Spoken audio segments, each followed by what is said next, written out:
মানে কি তুমিও বলবে? সহজ প্রশ্ন, মাপকাঠি একটি। যে মেয়ে পেয়েছে অঙ্কে 100, যে ছেলে ভূগোলে সেরা, তারাই তো ভালো। সবাই বলছে হীরের টুকরো এরা। কাগজে তাদের ছবি ছাপা হয়, টিভিতে দেখায় মুখ। ওদের জন্যে আমারও ভাই আনন্দে ভরে বুক। তবু কেন জানো, তোমাকে বলছি, দেখে শুনে পাই ভয়। শুধু এত এত নাম্বার পেলে ভালো ছেলে মেয়ে হয়? আচ্ছা ধরো না, যে মেয়ে পেয়েছে অঙ্কে অনেক কম, ওর গান শুনে মুগ্ধ সবাই, হাততালি হরদম। ওই যে ছেলেটা পাশ করে গেছে এবারেও টেনে টুনে, বলতে কি ভাই আমরা অবাক ওর আবৃত্তি শুনে। নাটকে ওর নেশা আছে খুব, পরের বিপদে ছোটে। পাড়ার তেমনি বাংলায় নাকি 30 পেয়েছে মোটে। কিন্তু মেয়েটি খেলাধুলাতে 10 খানা গায়ে নামি। সত্যি বলো তো, তুমিও বলবে ওরা নয় কেউ দামি? চাই যে অনেক ইঞ্জিনিয়ার, চাই আরো ডাক্তার, পাশাপাশি চাই শিল্পী, খেলুড়ে, স্নেহময়ী সিস্টার। কম নম্বর পাওয়া ছেলেটাই কারিগর বলে আজ দেশটা গড়তে ওর হাতে দেখো কত দরকারি কাজ। পরের দুঃখে কাতর যে মেয়ে মুখটি করেছে কালো, কম নম্বর পেয়েছে বলে কি বলবে না ওকে ভালো? অভাবের টানে কলেজে পড়েনি, ছোট ধর্মার বাড়ি, তবুও ছেলেটা বাবা মাকে দেখে, ভাড়াতে চালায় গাড়ি। তাই বলছি কি, শুধু নম্বরে হয় না কি মাপকাঠি? ভালো ছেলে মেয়ে বলতে কি ভাই, মানুষ চাইছে খাঁটি।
দিয়েছিলেন হাতে ধরে লেখা, পড়া, অন্যদেরকে ভালোবাসা, স্নেহ সবই আমরা মায়ের কাছ থেকে শিখেছি। বাবার থেকে শিখেছি দায়িত্ব, কর্তব্য, জীবনের যে কোনো পরিস্থিতিতে সবাইকে আগলে রাখার শক্তি। এই বিশেষ দিনে আমি আমার মা বাবাকে শ্রদ্ধা জানাই। শিক্ষা মানুষের জীবনে অত্যন্ত প্রয়োজন। শিক্ষার দ্বারাই আমরা কোনো উচ্চ শিখরে যেমন পৌঁছাতে পারি, প্রকৃত মানুষ হয়ে উঠতে পারি। শিক্ষকের কাজ কখনোই একের পর এক শ্রেণীতে উত্তীর্ণ হওয়ার জন্য পড়ার বইয়ের কয়েকটা লাইন মুখস্থ করা নয়। শিক্ষক আমাদের জীবনকে সুন্দরভাবে গড়ে তোলার শিক্ষা দিয়ে থাকে। এমনই একজন শিক্ষক ছিলেন শ্রী শ্রী সর্বপল্লী রাধাকৃষ্ণন। তার জন্মদিনটি আমরা শিক্ষক দিবস হিসাবে পালন করে থাকি।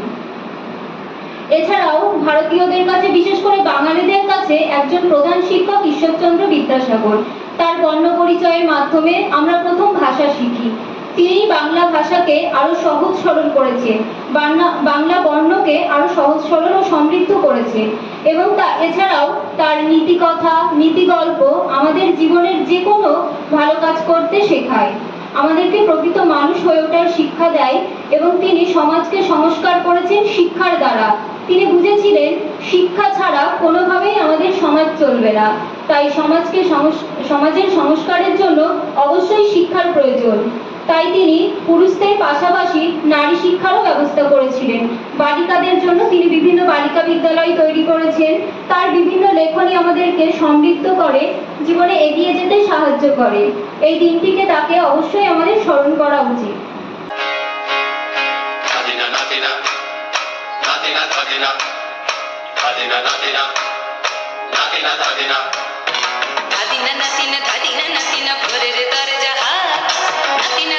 শুনছি নতুন শতাব্দীটার ডাক, ধাদিনা নাতিনা ধাদিনা নাতিনা ভোরের দরজা হাত, নাতিনা ধাদিনা শুনছি নতুন শতাব্দীটার ডাক, ধাদিনা নাতিনা নাতিনা ধাদিনা ধাদিনা নাতিনা নাতিনা ধাদিনা।